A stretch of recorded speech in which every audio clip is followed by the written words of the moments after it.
Today we are going to learn about a case study. I'm going to present you about the ALOS-Daichi Satellite. Okay, ALOS-Daichi stands for the Advanced Land Observing Satellite. Daichi it has been developed to contribute to the field of mapping, precise regional land coverage observation, disaster monitoring, and resource surveying.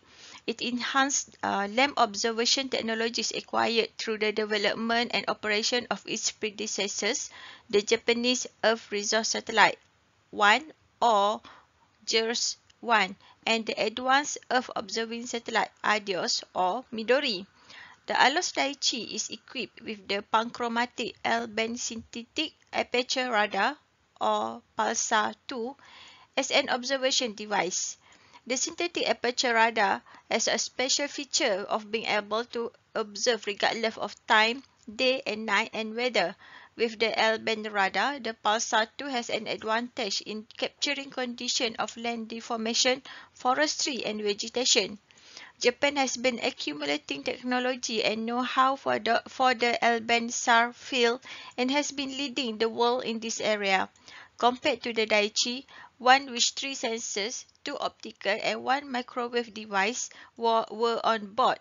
The Daichi 2 is exclusively installed with the Pulsar 2 using microwave to maximize its ability. This is ALOS-2 proto-flight model at JAXA Tsukuba test facilities in April 2012. So the orbit for ALOS-Daichi satellite is sun-synchronous orbit at altitude 628 km with inclination of 97.9 degree. And it has revisit time for 14 days and number of cycles for day is 153. It is meaning that in 14 days its visit is 153. So the mission design life should be 5 years, and normally if all the subsystem is well functioned, it can exceed until 7 years. And the spacecraft mass is 2,120 kilogram.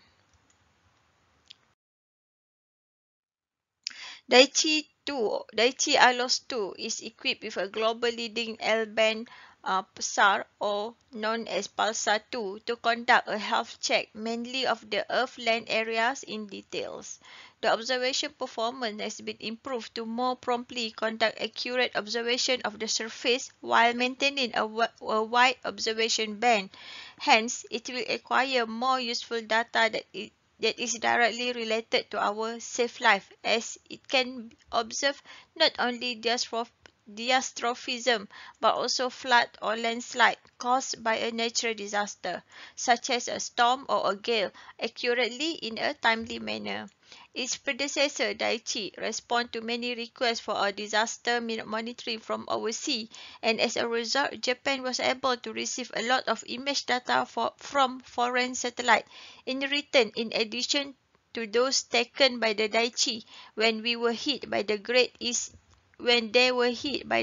East Japan earthquake. This data was very helpful to understand the situation of the unprecedented huge natural disaster in Japan.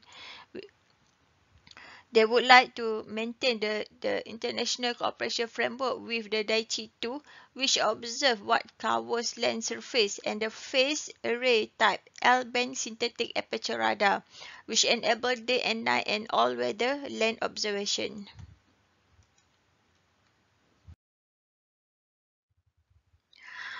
So Daichi remote sensing equipment enable precise land coverage observation and can collect enough data by itself for mapping on scale of 25,000 to 1 without relying on point of reference on the ground. It is expected to play an important role in cartography by providing map of Japan and other countries, including those in the Asia-Pacific region, which is one of ALOS' main objectives. Other objectives include regional observation for harmonization between the environment and development on Earth, domestic and overseas disaster monitoring and resource survey.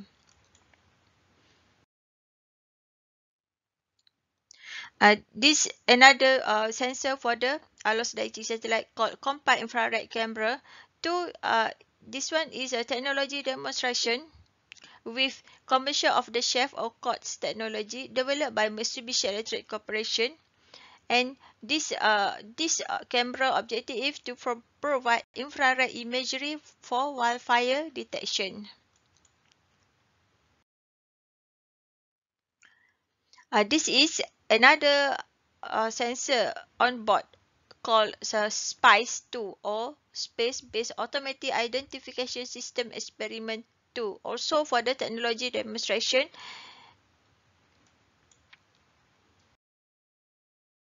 This figure shows the observation result for eruption of Mount Sierra Negra in Galapagos. Mount Sierra Negra is in Isabela Island, Galapagos, has been erupting since June 26, 2018. JAXA has been observing the volcano using the phase array type L-band synthetic aperture radar 2 or PULSAR 2 on board the Advanced Land Observing Satellite or ALOS-Daichi 2.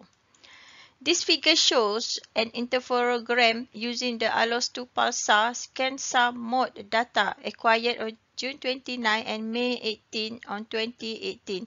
In this figure, subsidence inside the crater and complicate displacement in northwest side from the crater can be seen.